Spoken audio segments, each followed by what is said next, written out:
Hello student, आपका स्वागत है आपके अपने YouTube channel pKb math classes में। तो आप लोग कैसे हैं? मैं आशा करता हूँ कि आप लोग अच्छे होंगे और आप लोगों की पढ़ाई अच्छे से चल रही होगी। कल हम लोगों ने चैप्टर 9 त्रिकोणमिति का कुछ अनुप्रयोग में क्वेश्चन नंबर 3 और 4 देखे थे। तो आज हम लोग आगे का प्रश्न देखते हैं। तो चलिए स्टार्ट करते हैं। बुक के सहारे हम क्वेश्चन बताएंगे। तो 5 नंबर क्वेश्चन है। भूमि से 60 मीटर की ऊंचाई पर एक पतंग उड़ रही है। पतंग में लगी डोरी को अस्थायी रूप से क्या भूमि के एक बिंदु से बांध दिया गया है। भूमि के साथ डोरी का झुकाव कोण 60 डिग्री है। तो हमें यह मानकर चलते हैं कि डोरी में कोई ढीली नहीं है, तो उस डोरी की हम लोगों को लंबाई ज्ञात करना है। 5 नंबर क्वेश्चन है, बोर्ड पे यहाँ पे बुक पे है क्वेश्चन नंबर 5। तो चलिए स्टार्ट करते हैं। क्या क्वेश्चन बोल रहे हैं कि भूमि से 60 मीटर ऊंचाई पर एक पतंग उड़ रही है। तो हम लोग मान लेते हैं यहाँ पे जमीन से कितना भूमि से कितना 60 मीटर ऊंचाई पर एक पतंग 60 मीटर ऊंचाई पर एक पतंग उड़ रहा है। और बोला कि यहाँ पे स्थल के यहाँ से स्थल के समांतर कुछ दूरी पर ही जो भूमि से कुछ दूरी पर यहाँ से इसका डोरी कितना जमीन पे बांधा हुआ है। और यहाँ पे कितना इस क्षैतिज रेखा से डोरी द्वारा बनाया गया जो उन्नयन कोण कितना है। उन्नयन कोण क्वेश्चन में दिया है 60 डिग्री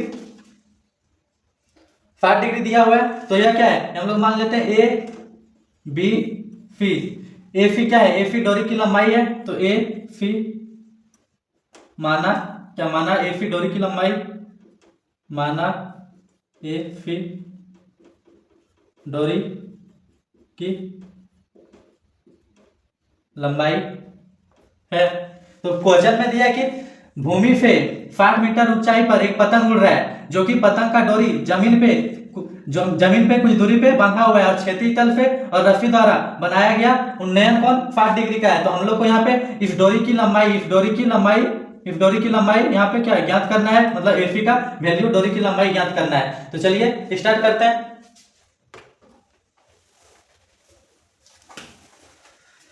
यहाँ पे क्या एफी डोरी की लंबाई ज्ञात करना है। तो यहाँ इस थीटा कोण के सामने दिया हुआ है 60 वैल्यू, और यहाँ पे क्या हम लोगों को एफी कर्ण मतलब यहाँ पे परपेंडिकुलर दिया हुआ है और हाइपोटेन्यूज का वैल्यू ज्ञात करना है। हम लोगों को लंब दिया हुआ है, कर्ण ज्ञात करना है। तो लंब और कर्ण किस में आता है, कॉस थीटा में। कॉस थीटा में क्या आता है, कॉस थीटा में नहीं साइन थीटा में आता है लंब और कर्ण क्या। तो साइन थीटा बराबर क्या हो जाएगा, पी बाय एच हो जाएगा। और साइन थीटा का वैल्यू कितना है 60। तो क्या लिख सकते हैं हम लोग, साइन 60 डिग्री बराबर क्या पी के जगह कितना है 60। तो पुट कर देते हैं 60 डिवाइड बाय एच की जगह क्या है एफी। हम लोग माना एफी डोरी की लंबाई है। तो एफी क्या है डोरी की लंबाई। तो यहाँ एफी वैल्यू ज्ञात करना है, तो एफी पुट कर देते हैं। साइन 60 डिग्री कितना होता है √3/2 बराबर एफी का जगह कितना है 60 डिवाइड बाय क्या यहाँ पे पी की जगह कितना है 60। तो यहाँ और नीचे क्या है एफी यहाँ पे क्रॉस मल्टीप्लाई हो जाएगा, एफी √3 हो जाएगा, या फिर बोल सकते हैं √3 एफी बराबर कितना 60। यहाँ पे 60 दूनी कितना हो जाएगा 120, या फिर एफी बराबर कितना आ जाएगा 120। यहाँ पे मल्टीप्लाई में उधर जाएगा क्या हो जाएगा डिवाइड √3, या फिर एफी बराबर यहाँ पे हम लोग क्या परिमेयकरण कर सकते हैं। परिमेयकरण करने के लिए क्या जो चीज नीचे है उसी चीज से अंश और हर में गुना कर देंगे। तो √3 डिवाइड क्या 120 मल्टीप्लाई √3 डिवाइड बाय √3। तो यहाँ पे क्या हो जाएगा 120, और यहाँ पे क्या 120 इंटू √3 हो जाएगा, और डिवाइड में क्या हो जाएगा √3 इंटू √3 3 हो जाएगा। यहाँ से कट जाएगा कितना घर में 40 घर में 3 4 12 होता है, तो 40 घर में कट जाएगा। तो एफी बराबर कितना हो जाएगा 40 √3 मीटर। तो इस डोरी की लंबाई कितना आ गया 40 √3 मीटर। तो लिख सकते हैं हम लोग, अर्थात डोरी की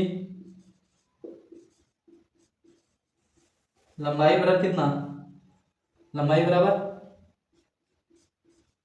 40 √3 मीटर, 40 √3 मीटर लिख सकते हैं इस प्रकार से। तो क्या क्वेश्चन नंबर 5 पूरी तरह से सॉल्व हो चुका है। अब हम लोग क्वेश्चन नंबर 6 देखते हैं। तो चलिए क्वेश्चन नंबर 6 हम लोग देखते हैं। क्वेश्चन नंबर 6 बोल रहा है कि 1.5 मीटर लंबा लड़का, तो क्या 1.5 मीटर लंबा लड़का है। चलिए इससे पहले क्वेश्चन हम लोग देख लेते हैं पूरा। 1.5 मीटर लंबा लड़का 30 मीटर ऊंचे भवन से, पूरा 30 मीटर एक ऊंचा भवन है। क्वेश्चन नंबर क्या 6, 30 मीटर ऊंचा भवन है, भवन की ऊंचाई कितना है 30 मीटर, और बोल रहा है कि यहाँ पे 1.5 मीटर लंबा लड़का खड़ा हुआ है इस जमीन पे। यहाँ पे कितना, यहाँ पे 1.5 मीटर 1.5 मीटर लंबा लड़का खड़ा हुआ है, और यहाँ इस भवन की ऊंचाई कितना दिया हुआ है, भवन की कुल ऊंचाई कितना 30 मीटर दिया हुआ है टोटल, यहाँ से यहाँ तक। जमीन से भवन खड़ा होगा तो जमीन से कितना, जमीन से लेकर टोटल कुल ऊंचाई कितना है 30 मीटर है, और बोला जमीन पे ही कितना, जमीन पे ही 1.5 मीटर का एक लड़का खड़ा हुआ है, और यहाँ से खड़ा होके इस भवन के शिखर की ओर देख रहा है। तो यहाँ से इसके आंखों द्वारा बनाया गया उन्नयन कोण कितना होगा, अगर यहाँ से मिला दें हम इसके शिखर, यहाँ से अगर हम इसको मिला दें पूरे टोटल, तो यहाँ पे कितना इसके द्वारा बनाया गया कौन बोल रहा है, इसके आंख द्वारा ऊपर देखने पे बनाया गया कौन कितना बोल रहा है 30 डिग्री है, 30 डिग्री है। फिर बोल रहा है कि यह लड़का यहां से चलना शुरू करता है। शुरुआती टाइम पे यहाँ पे खड़ा था, तो बोल रहा है अब कुछ समय बाद यहाँ से टक टक टक ऐसे चलने का शुरू करता है, और कुछ देर में कहा यहाँ पे आ जाता है, यहाँ पे, और फिर यहाँ से खड़ा होके फिर वहां ऊपर की ओर देखता है। तो बोल रहा है कि यहाँ से इस बार कौन बन रहा है 60 डिग्री का, यहाँ पे 60 डिग्री का बन रहा है कौन। तो क्या सबसे पहले तो एक 30 मीटर ऊंचा भवन था, जो एक यहाँ पे लड़का खड़ा होकर इस भवन के शिखर की ओर देख रहा था, तो इसके आंखों द्वारा बनाया गया उन्नयन कोण 30 डिग्री का था।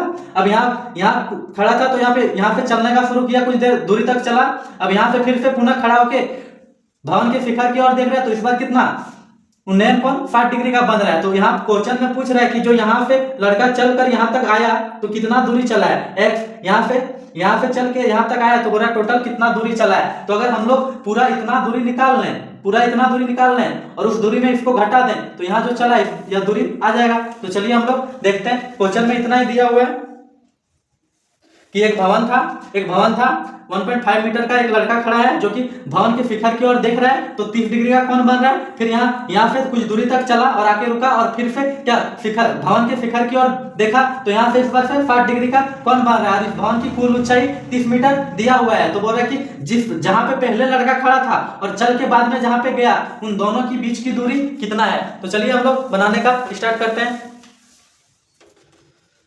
तो हम लोग मान लेते हैं पहले सभी चीजों का, यहाँ ट्रायंगल का नामकरण कर लेते हैं। यहाँ अगर ए मान लेते हैं, यहाँ बी मान लेते हैं, यहाँ सी मान लेते हैं, यहाँ डी मान लेते हैं, और यहाँ पे ई मान लेते हैं। तो ई वाला 1.5 है टोटल। यहाँ पे कितना मीनार की पूरा भवन की ऊंचाई कितना है 30 मीटर। 30 मीटर में अगर 1.5 है तो ये भी 1.5 मीटर ही होगा, 1.5 मीटर ही बोला है, तो ये भी 1.5 मीटर होगा।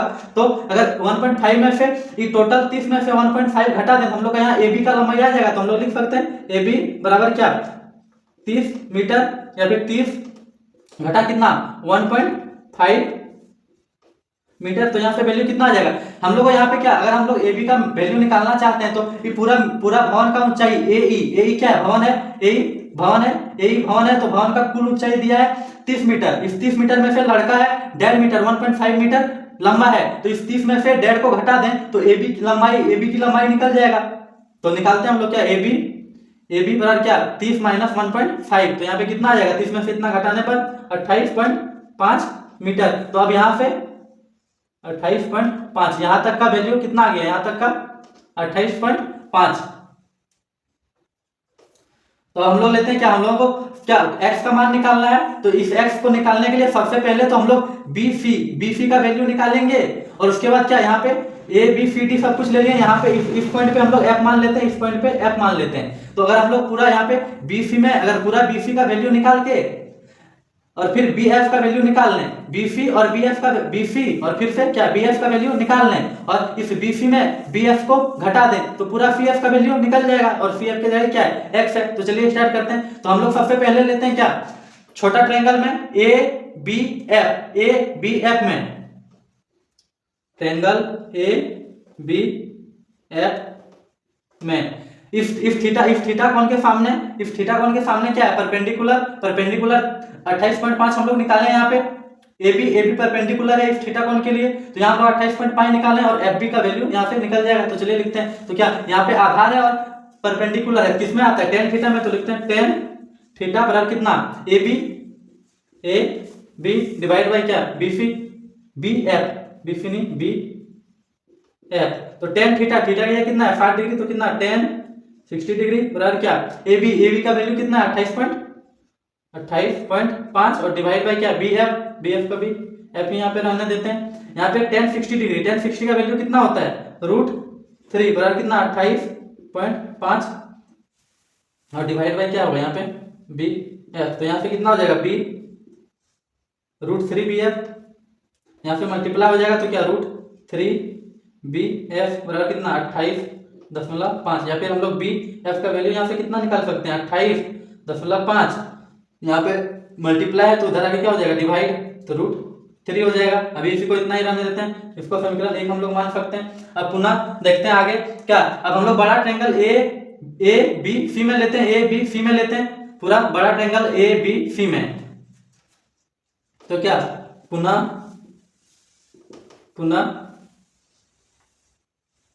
त्रिभुज ए बी सी में बड़ा ट्रायंगल में यहाँ पे कौन कितना 30 डिग्री का है और इसके सामने कितना बन रहा है 28.5। इस बड़ा ट्रायंगल के लिए ए बी सी के लिए सामने वाला क्या हो जाएगा परपेंडिकुलर और बेस क्या हो जाएगा बी सी बेस हो जाएगा। तो परपेंडिकुलर और बेस किसमें आता है टेन थीटा में। तो क्या लिखेंगे हम लोग फिर से टेन थीटा बराबर क्या ए बी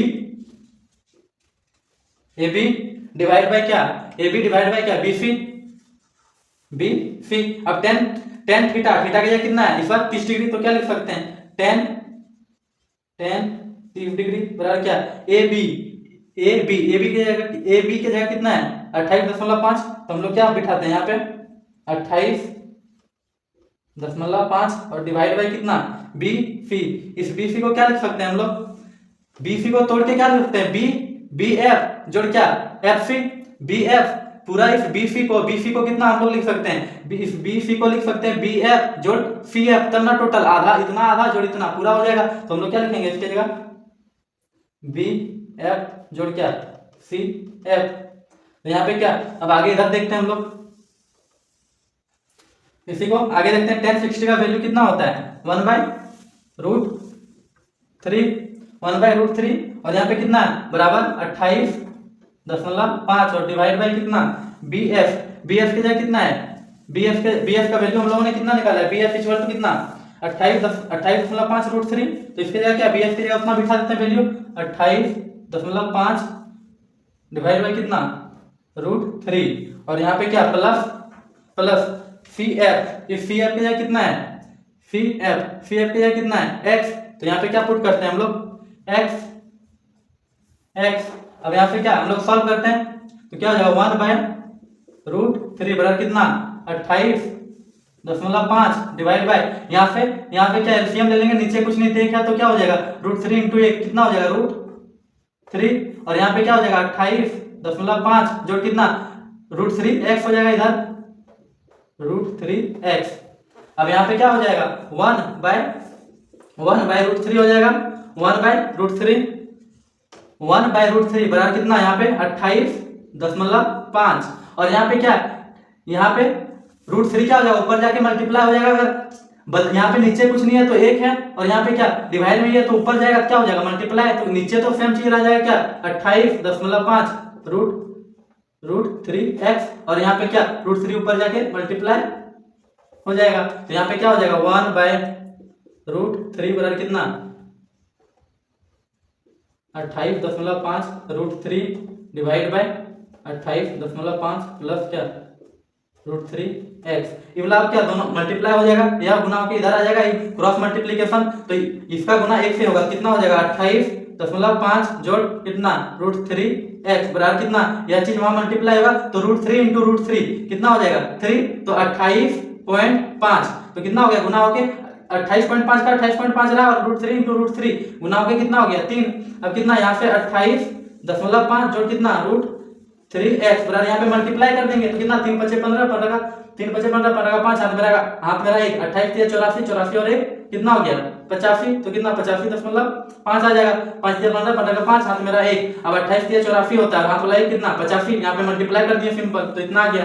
अब यहाँ पे कितना आ जाएगा √3 √3 और x सेम रह गया यहाँ पे। अब कितना 85.5 में यहाँ पे प्लस है 28.5 प्लस है तो उधर जाके क्या हो जाएगा -28.5 हो जाएगा। तो कितना √3x बराबर कितना आ जाएगा, यहाँ से इसको माइनस करेंगे तो कितना आ जाएगा 5 में 5 गया तो यहाँ पे 0 बचेगा। फिर कितना यहाँ से कैरी करेंगे तो कितना 15 आएगा, 15 में 8 जाएगा तो कितना 7, यहाँ पहचान लिए यहाँ से तो कितना 15 में 8 गया 7, यहाँ पे कितना बचा, यहाँ पे 7 बचा, 7 में 2 गया कितना बचा 5, मतलब कितना 57 आ गया यहाँ पे 57। तो x का वैल्यू यहाँ पे कितना आ जाएगा 57 और यहाँ पे क्या √3, यहाँ पे दशमलव के बाद 0 का कोई वैल्यू नहीं है तो यहाँ पे क्या 57 हो गया और यहाँ पे मल्टीप्लाई है तो उधर जाके क्या हो जाएगा डिवाइड, तो क्या आ जाएगा √3। तो x इक्वल टू कितना हो जाएगा, यहाँ पे अगर परिमेयकरण फिर से हम लोग कर दें तो कितना हो जाएगा √3 इंटू √3 डिवाइड बाई कितना √3। तो x बराबर कितना आ जाएगा, यहाँ से x बराबर 57 √3 और डिवाइड बाई √3 इंटू √3 मल्टीप्लाई होगा कितना हो जाएगा, यहाँ पे 57 हो जाएगा और यहाँ से मल्टीप्लाई के हो गया √3 इंटू √3 3 हो जाएगा। यहाँ से कट जाएगा कितना घर में 19 घर में। तो चलिए इधर देखते हैं क्या यहाँ कितना कट गया 19 घर में। तो फाइनली कितना आ जाएगा आंसर x बराबर 19√3 मीटर, 19√3 मीटर। तो हम लोग क्या लिखते हैं, यही तो हम लोग वैल्यू निकालना था कि C से F तक लड़का चलकर कितना है, x का ही वैल्यू हम लोगों को निकालना था। तो x का वैल्यू कितना आ गया फाइनली 19√3 मीटर। तो हम लोग लिख सकते हैं क्या, लड़का द्वारा चला गया दूरी बराबर कितना 19√3 मीटर है। तो फाइनली क्या है, यह क्वेश्चन भी पूरा हो चुका है। तो इसी प्रकार से और भी वीडियो पाने के लिए हमारे चैनल CKB मैथ क्लासेस को सब्सक्राइब कीजिए और यह वीडियो अपने दोस्तों तक शेयर कीजिए। धन्यवाद।